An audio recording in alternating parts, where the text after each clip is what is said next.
Welcome everyone. We're so glad to have you joining us today. This is our final webinar in our Just Right Reader June Science of Reading webinar series, and we're so glad that you are joining us. We have a special treat for you today, why phonics instruction alone isn't enough.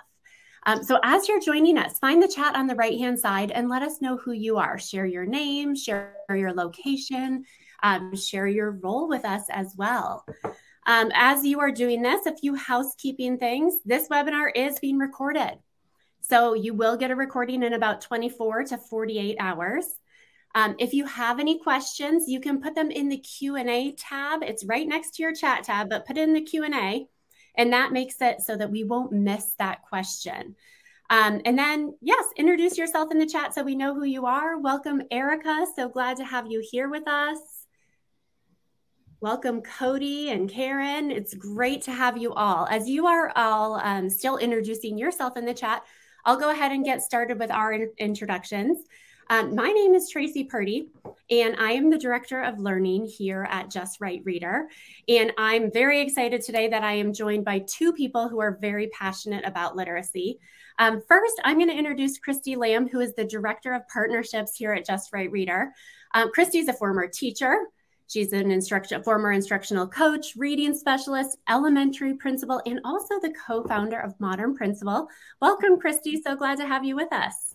Thank you so much, Tracy. I am just so passionate about the work that we do at Just Right Reader and feel really fortunate to get to be here. And I actually get to do the honor of introducing the woman of the hour.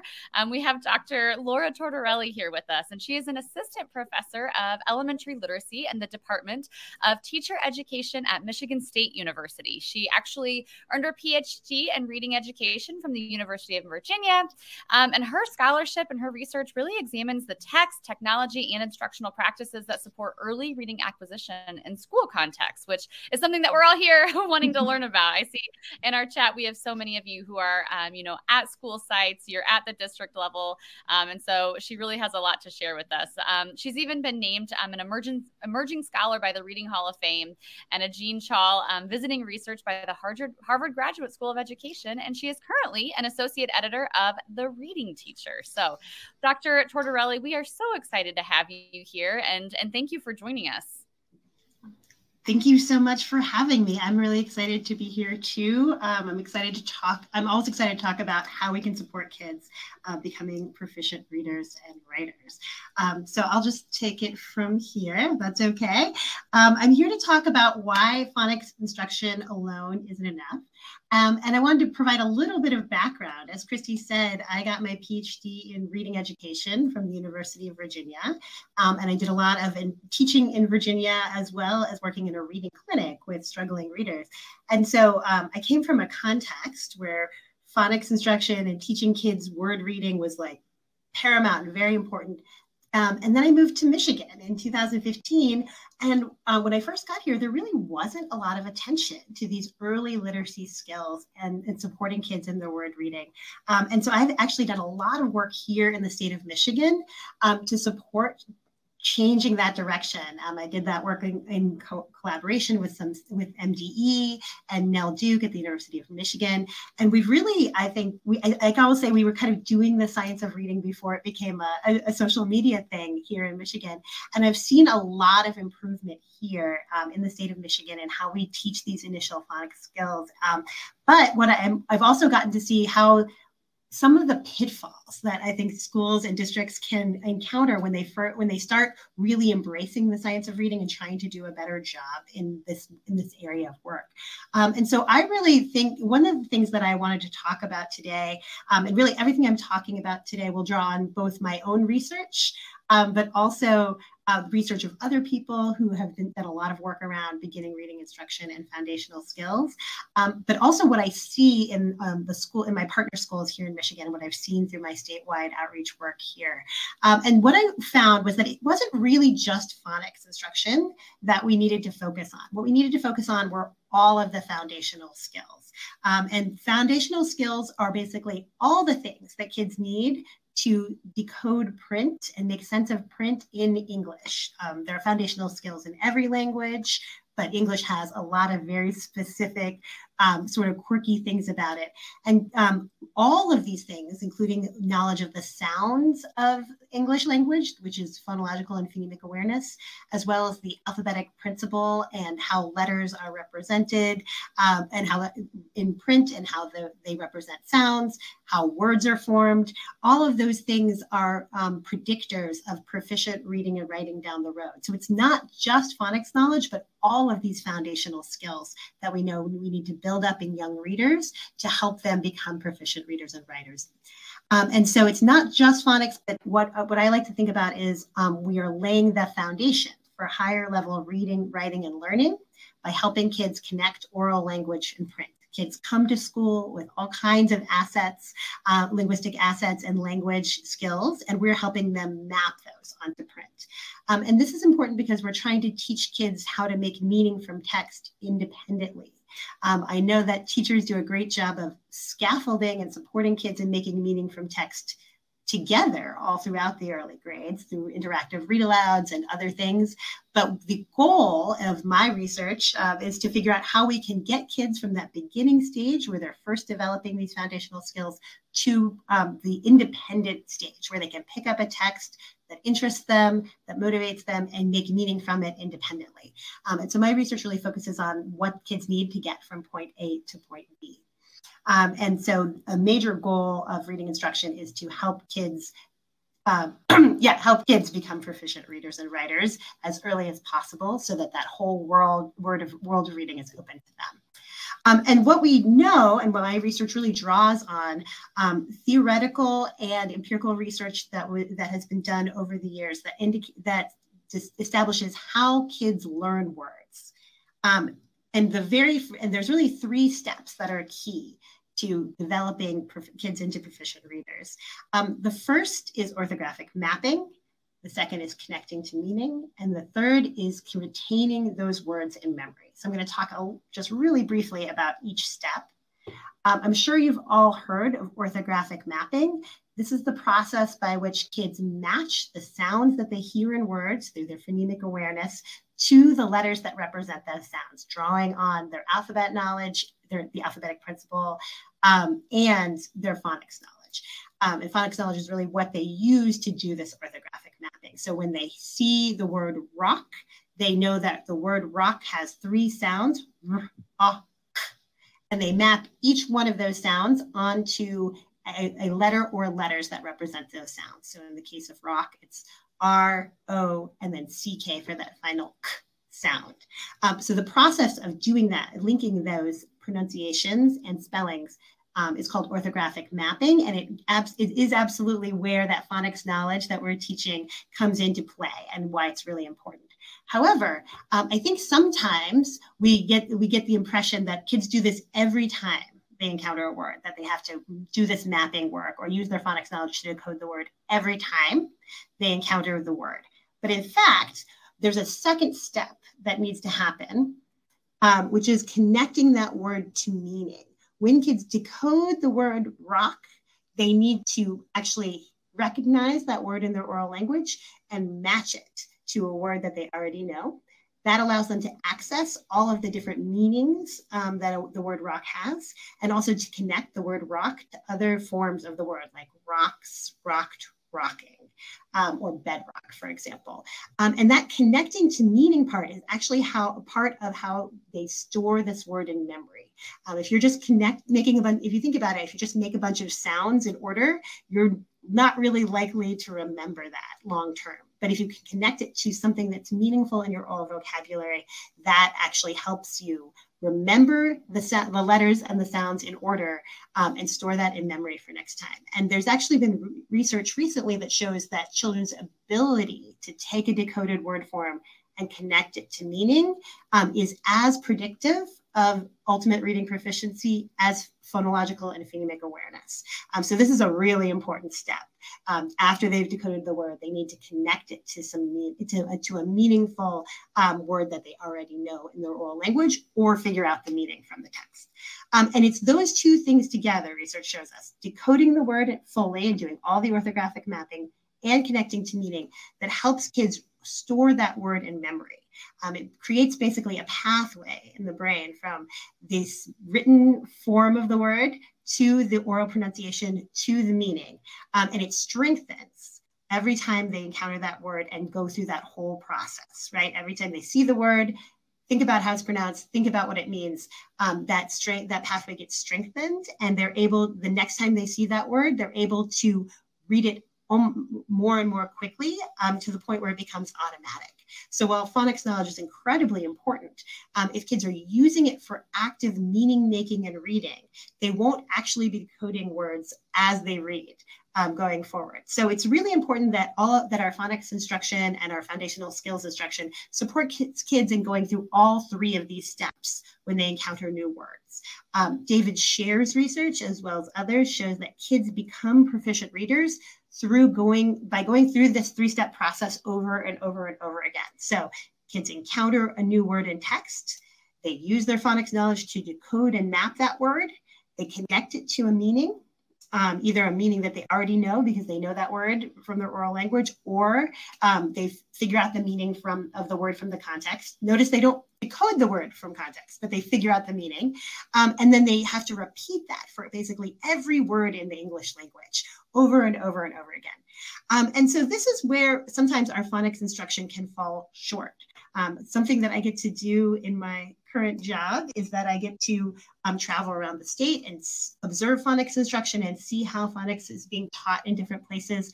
And one thing that happened, one thing that I've noticed is, basically I've noticed a lot of things that typically happen when we adopt phonics instruction or have a really good phonics program in place. And so I'm going to talk about some of those pitfalls. But the number one pitfall is that you can just never teach every possible word in the English language through a phonics instruction, right? Exposure to every word that kids need to learn to read grade level text is going to have to happen through reading and exposure to text that kids can read. And so that's the most important part. But there are three basic problems that I see schools encountering even after they've embraced the science of reading in a really high quality phonics program.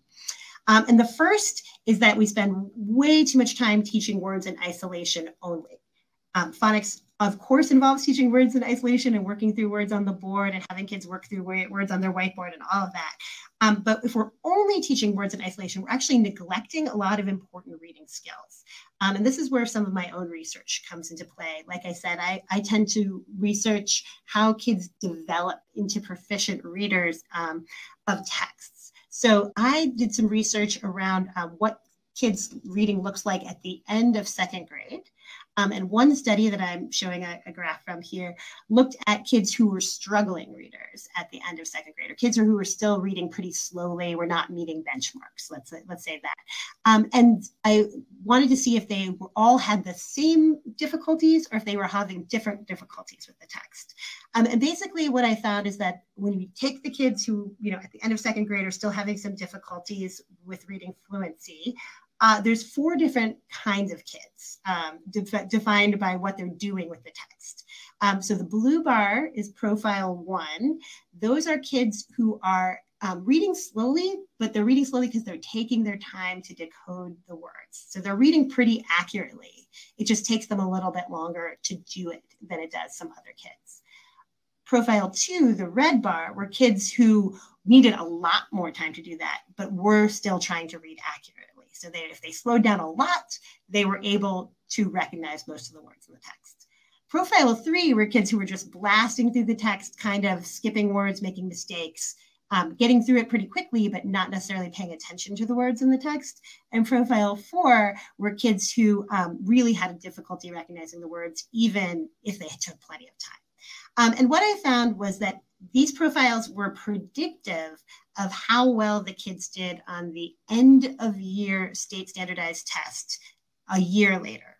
So the way that the experiences kids were having reading text at the end of second grade, even if they were struggling with those texts a little bit, was related to how likely they were to pass the state standardized test a year later. The kids in profile 1 and 2 were statistically much more likely to pass that standardized test of reading a year later. And you can see the percentage of kids who, although identified as struggling at the end of second grade, were able to go ahead and pass that at the end of third grade. And so it's really the opportunities to read words accurately in text that can help that predicts kids' growth and ability to read for comprehension a year later. Another study that I did looked at the kinds of words that made text difficult for kids at the end of second grade, even after controlling for word level difficulty. Obviously, decodability and frequency were a big part of what made text difficulty, but also the word meanings, right? Abstract nouns were harder for kids to read, even after controlling for spelling patterns, than concrete nouns. And unfamiliar vocabulary was harder for kids to read than familiar vocabulary. So even when we're doing a really good job teaching kids to decode words in isolation, this text reading is still very challenging for kids in the earlier grades, and they need lots and lots of opportunities to build those text reading skills. The second thing that I've noticed that happens a lot in phonics programs is that they can't do this work. They can't actually get enough practice in connected text because the texts that they have available in the classroom don't match the phonics program that they've adopted, right? And so oftentimes I'll see a beautiful 20 or 30 minutes phonics lesson with a high quality program, and then kids are sent to go read level texts like a few minutes later. Or they're having independent reading time, and they're pulling from the classroom library, which still has a bunch of level text. And I did a study last year with Freddie Hebert that really highlighted how these level texts are not appropriate for phonics and decoding practice and the sort of phonological decoding process that kids need to be doing. So these two lines indicate this is a selection of 510 curricular texts from popular reading programs designed for kindergarten through first grade. Level A, of course, is considered to be the easier text for the beginning of kindergarten, and level J are considered to be the hard text for the end of first grade. And we found that basically there was no difference in how difficult the words were in terms of frequency, that's the gray line, mean log word frequency, or decodability from the beginning of kindergarten to the end of first grade. And they started at a pretty high level of decodability to start with. So they're not going to be able to take what they're learning in their phonics lessons, no matter how good those are, and apply them if the texts don't take decodability into account whatsoever. And after first grade, we know this problem only gets worse. They're exposed to 20,000 new words each year in grade level curricular texts. Most of them are multisyllabic, and they have to be able to connect those words to other words to kind of make sense of the text. And so that's going to really limit the applicability of your phonics instruction if kids don't have text available where they can apply and make sense of the words. And the third thing that I've noticed happens is that phonics instruction takes up more and more and more time, and it sort of starts to blot out the sun. And kids are not doing any writing; they're only reading. And this is a problem because research is very clear, Graham and Hubert's research among others, that reading and writing are functional activities that draw on the same knowledge. And so having kids engage in writing, even from the very beginning of the reading instruction, will strengthen their reading and phonics knowledge, and vice versa. And I recently did a study with Lori Bruner, who's now at the University of Alabama, showing that kids need a lot of practice writing words to internalize those spellings. They can sometimes read words but they can't necessarily spell them unless they've gotten some explicit instruction and practice. And so even when kids have a pretty good phonics knowledge and can guess appropriate spellings, they won't get to the correct spellings unless they get some additional practice. And so these are the three things that I've noticed can creep into classrooms and kind of blunt the effectiveness of even high quality phonics programs. And I have three recommendations from research to strengthen and sort of round out this instruction. The first is to make sure you're providing a high volume of meaningful and instructionally aligned texts. So these are texts that kids want to read and can make sense of, but will actually allow them to apply their phonics skills. So as I said, my own research and other research has shown that level texts do not really allow kids to do this work, to apply their phonics knowledge in context. And in fact, if you give kids texts full of words they can't read, and very like salient pictures, they're going to start to rely on pictures and context clues to read the words, even if you haven't taught that, right? Because they're not able to decode all the words using what they know. So they're going to start coming up with other ways to read the text. And we really don't want them to do that. We want them to be using what they're learning in their phonics to read the text. But also we want to make sure that the decodable text that we provide them are meaningful and culturally appropriate. These are, this is a picture of a very popular decodable series that I'm not able to use because I find the images disturbing and I don't think they're appropriate for the culturally diverse schools that I work in. There's also plenty of decodable texts that just don't make any sense, right? And so that meaning-making piece is missing. So you want these texts to be decodable and instructionally aligned, but you want them to be high quality and have interesting things and interesting characters or information that kids can learn from them, because that's what's going to allow them to actually go through all 3 steps and really start to embed words in memory. And so Heidi Ann Mesmer's research has shown that when you give kids decodable text, they do make the connections and start to apply what they're learning from their phonics lessons.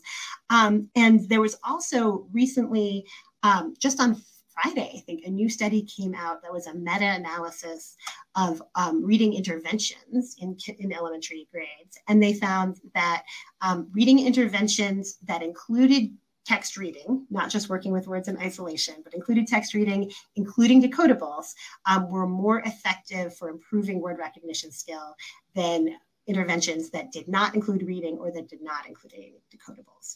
So this is a real opportunity to apply and strengthen, then get more out of your phonics ed program when you have a lot of texts available for kids to read that allow them to use what they're learning.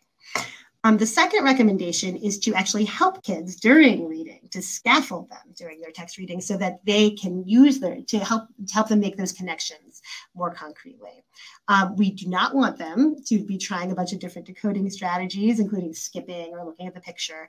We want them to really do some simple things. Now, Duke has a good 4-step process of things that you can try when you're trying to read a word that involves looking at the word, trying to sound it out sound by sound, trying different sounds if you haven't gotten to a word that you know, or breaking the word into parts that you do know. And so, for example, the word feathers is a really good example in this decodable book, in that it is decodable if you've learned R-controlled vowels, vowel teams, and digraphs and consonant digraphs. But you probably haven't encountered it in a phonics lesson. Most phonics lessons focus on one-syllable words or singular words, right? You probably haven't had a chance to read this word in your instruction, but it's time, but you need it to understand this book about owls. And so you can have kids, if you're there with them, take a look at all the different letters. You might see that kids at first start to sound it out letter by letter, like at, hers, atters. And that's where that meaning piece kicks in, right? You're like, well, is atters a word that you know? Does it make sense in a book about owls? No. Okay, so we need to start playing around with the sounds. So then you can try different vowel sounds, remind them that EA can make the eh sound, and you can get to fetters. Still isn't quite the right word. And you can help them remember that TH together makes a digraph and break it up into pieces. Feathers, and you can get to a plural word that makes sense to them. So you can help them use what they're learning and sort of scaffold playing around with the word until they get to a meaningful word.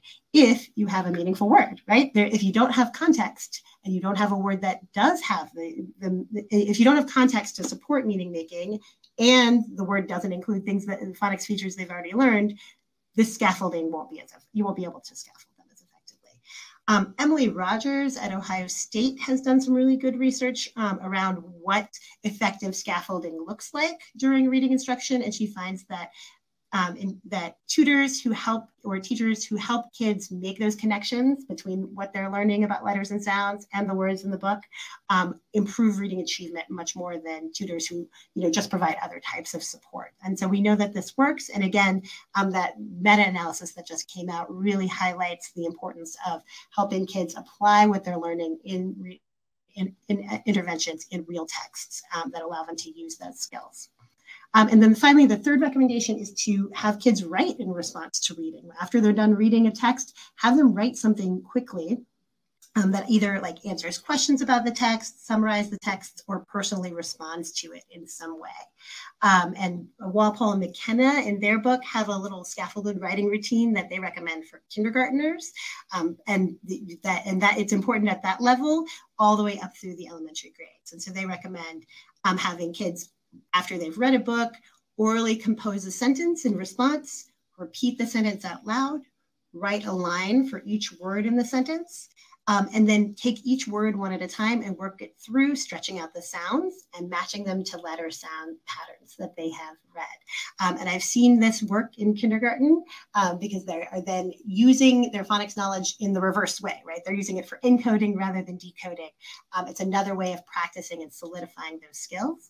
And I've also seen a kindergarten teacher have kids save their writings over time. And then as they learn a new phonics pattern, go back through their writings and look for places where they can correct because they now know that's the letter sound pattern and that they didn't know before. So this can be a really powerful way of solidifying that knowledge that kids are developing. And it's another chance to apply and solidify their phonics skills and to connect to meaning. Of course, kids know the meanings of the words they're trying to use in their own writing. So it's a really meaningful context to do this letter sound phonics work. It also provides an opportunity for teachers to assess how kids are using what they're learning in their phonics instruction and whether or not that it's able to transfer yet into their spelling or if they need more repetition and practice to allow that to happen. So there's some really valuable information that teachers can get from having kids write in response to reading as well. But again, this is all contingent on kids having really high quality phonics instruction and really high quality books that they can read on their own in order to respond to them in text. In short, while I'm really thrilled to see the shift towards high quality phonics instruction at a lot of schools in Michigan and across the country, we really can't rely on that to change everything. It has to be connected to opportunities to read and write words in context throughout the school day. And without that, we will really be missing some of the key parts that research show us help turn kids from beginning readers into proficient readers and writers in the upper grades. So I'm happy to take any questions and to turn it back over to Christy. Yeah, thank you, Dr. Tortorelli. That was such excellent information. And we actually did have one particular question, and I believe it was about your 2018 study when you were talking about the different profiles of students. And so the question was about, was oral reading fluency the main measure you used for that study? And if we were incorrect, but I'm pretty sure that's when the question popped up, is when you were talking about that one. Yes, absolutely. So the kids were identified as needing additional support based on their oral reading fluency. So their words, the number of words they could read correct in 1 minute in connected text. And so then my study dove in a little bit deeper to see what they were actually doing with that connected text when they were reading more slowly than recommended.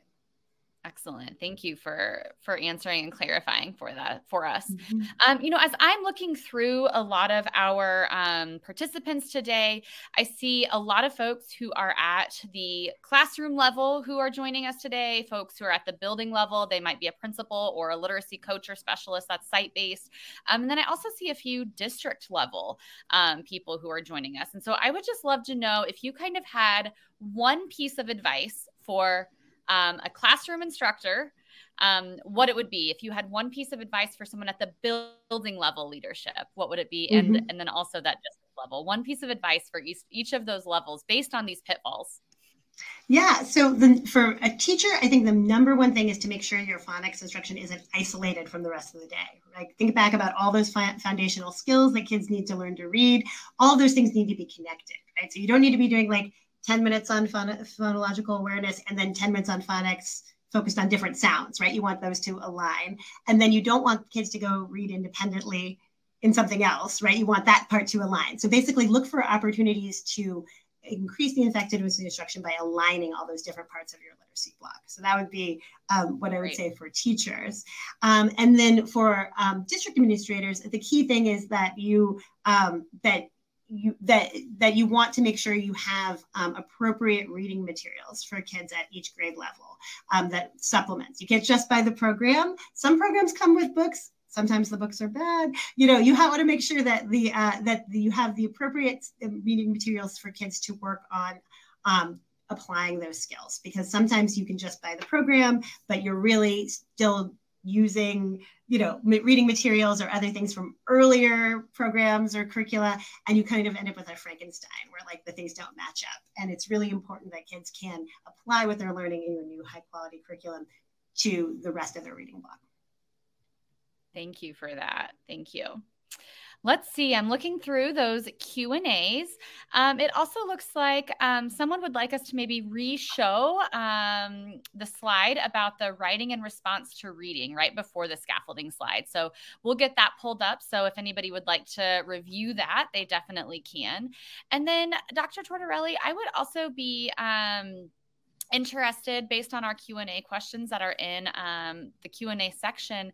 And you've kind of already answered this a little bit, but some people are wondering, how should teachers think through supplementing a phonics program that might be falling into these pitfalls? And I know that you've kind of already shared some of those, but is there kind of a concise way that you could answer that about how teachers could supplement a program that falls into the pitfalls? Mm-hmm. Yeah, well, I mean, there are it's not necessarily it depends on your curriculum. Some curriculum are like, try to do everything. And what I recommend is finding what your curriculum does well, right? So if you have a reading curriculum that has a strong phonics component, but some of the texts that kids are supposed to read aren't that great, they're not that motivating, then you want to look at substituting in reading materials, right? And basically what we just, here in East Lansing went through a whole curricular adoption process last year. That's my son's school district. And so I was on the committee and everything. And what we found is that there's no perfect curriculum, right? So you want to take a look at what's going well, what you think it's doing really well, and what the weaknesses are. Sometimes you have the opposite thing, right? Sometimes you have a curriculum that is really good at teaching, comprehension skills, but the phonics instruction is a little bit weak. And so that's where you're going to need to go and look for resources that you can substitute in to make sure you have a good scope and sequence. And then there's something else to think about is also knowledge building over time, right? Are kids getting a chance to read about the world? Are they getting a chance to learn new things through their reading? That's something to think about as well. So you kind of want to look at what your curriculum does really well. Some do the knowledge building piece better than others. But then sometimes I find they don't have enough actual opportunities for the kids to read and write, right? And so it's just, it really is about knowing, taking a look at what's a strength and what will need to be supplemented, and then looking for resources or advocating to get resources that will allow you to do that supplementation. So oftentimes that means, trying to buy new books or at the very least, like reorganize the books in your classroom, and really making sure that kids are having an opportunity to read and write throughout the day, not just practice words in isolation. Thank you for that. Absolutely. I love that you started with just like that strengths-based assessment first. What is your current program doing well? And really focusing there, because it can be easy, like you said, when some of our programs don't necessarily have every single thing we would want or need, and they're not perfect. So I love that you go in with that strengths-based mindset. One of our other questions is about what are the best decodable texts to use? And we would love to share about that. Yeah, well, so there are not. So one of the things that we were talking about before we got started is why there hasn't been more research on using decodable text and the best way to do that. And one of my answers is that to date, there haven't been a lot of great decodable texts. There have been a lot of decodable texts that were kind of nonsensical or like very strange and bizarre, kind of like the ones that I shared. And so I'm very excited though, because there are now fantastic, meaningful decodable texts that are available that aren't just focused on like CVC words, but kind of follow the whole scope and sequence. And Just Right Reader is one of those publishers. And so I wouldn't be here if I didn't think that they had a good product. But I'm also not a salesperson, so I'll let them talk about it in more detail. There are also some free decodables that, for example, Dr. Julia Lindsay has created. I think they're called Beyond Decodables. So there's a lot more resources for that kind of thing out there. The key thing that I would recommend looking for is, first of all, that they match the scope and sequence, that you can figure out where they go in your instructional routine. And the second is that they are, have high quality illustrations, that they're engaging, that kids like them, that they have some informational text in addition to just narrative text. All of those things you'll find. Any program that you would recommend, that I would recommend, would have all of those things. And Just Right Reader is one example. Well, thank you for that wonderful segue. But yes, we do try here at Just Right Reader to make sure all of our texts have very explicit phonics instruction. You'll actually find that at the beginning of each of our texts. They talk about the exact skill that will be focused on in the book. You can also see a list of all of the decodable words in the text, as well as some of the high frequency words that students may or may not know the code for the words just yet, based on our scope and sequence. We do have a text progression of phonics skills. We know that we have to go in a specific order. We have to make sure that our skills are building on each other in a systematic way. We also, with our text progression chart, we align those to different tier 1 materials that districts are using all over the country. And we also have all of our texts in English and in Spanish. And when I say Spanish, they are truly written in Spanish. They are not just translated text. They're really written in Spanish with a text progression in mind to make sure that we're learning those skills in the Spanish language as well. So why decodables? I think Dr. Tortorelli's done an excellent job, explaining why we would want decodable text. But really, our goal was, our founder started this company because her own daughter was having trouble learning to read. And Dr. Tortorelli, you mentioned, she was bringing home these decodable texts that had, black and white illustrations. Didn't have a lot of meaning, and she said there has to be a better way, and so Just Right Reader was her answer to her own daughter being able to learn how to read in a way that helps her daughter make meaning and actually enjoy the process of reading. The other thing that we want to talk about a little bit too is that we have a QR code on each of our books. And what I think is wonderful about this is that this little QR code takes you to a little 2 to 5 minute lesson on the actual skill that's being worked on in the text. So it's a real live teacher. I shouldn't say live, but it is a real teacher teaching a mini lesson on the phonics skill, doing a little pre-reading of the text. And these lessons actually come both in English and in Spanish. One of the beautiful things that has happened that we didn't necessarily anticipate at Just Right Reader is that when these books are sent home, we actually have parents and moms and dads who are learning how to read and learning how to read English alongside their students because they have access to these really explicit phonics lessons. So something that we're really proud of here at Just Right Reader. We have 2 primary products here. We have our classroom libraries, which are a pretty traditional library in the way that you might see it. So we have our pre-emergent library for those pre-K students, and we're really focusing on letters and sounds all the way through kindergarten, 1st and 2nd. And then we also have those high-interest decodable books that lean in a little bit more into things like syllables and prefixes and suffixes and some of those higher level skills. But all of these books follow that phonics progression that I showed you earlier, so that you can really find exactly the skill that your student's needing regardless of their grade level. Our other product is our take-home decodable packs, and this is something that is a little bit different. You don't find in a lot of companies, but we've truly made a product that the purpose is to take home, to send these home with students. You can share your data with us, and we can figure out exactly what phonics skill your students can be on. And we send home a customized pack in a little backpack and literally a little present that kids can unwrap. And there's 10 Science of Reading decodables in each pack. There's writing practice and writing pages. There's a place to mark how many times they've practiced. practice. And each of those books too also comes with the QR code that leads you directly to one of those science of reading lessons from those teachers. So just something that we're really proud of, that we're really trying to make that home to school connection happen through the science of reading, through phonics instruction, but also, like Dr. Tortorelli says, but through making meaning through really good quality books.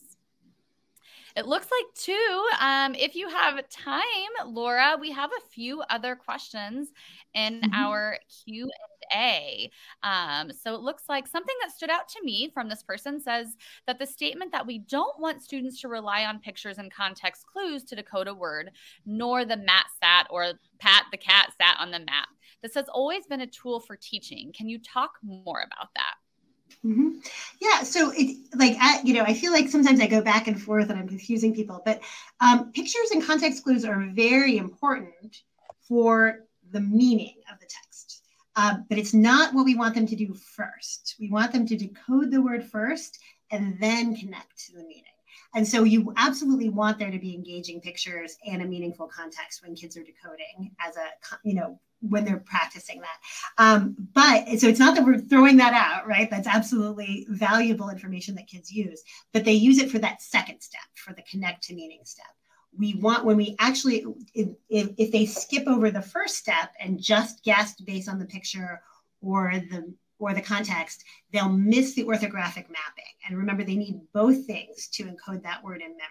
So what I see with kids who are, skipping over that step, either because they don't know it yet, right? Because the words are too hard in the text, or because they just haven't, had enough support to practice that, enough phonics instruction to get to that. What happens is they have to use context and pictures every time they encounter the word. Right? The next time they see it, they won't recognize it because they didn't spend the time to process the letter and sound connections. So we want to make sure they process the letter and sound connections and then connect to meaning. And those two things together will make e-reading easier for them over time, because the next time they see that word, they will be able to connect to it. So it's not that Matt sat or the fat cat sat on the mat or bad.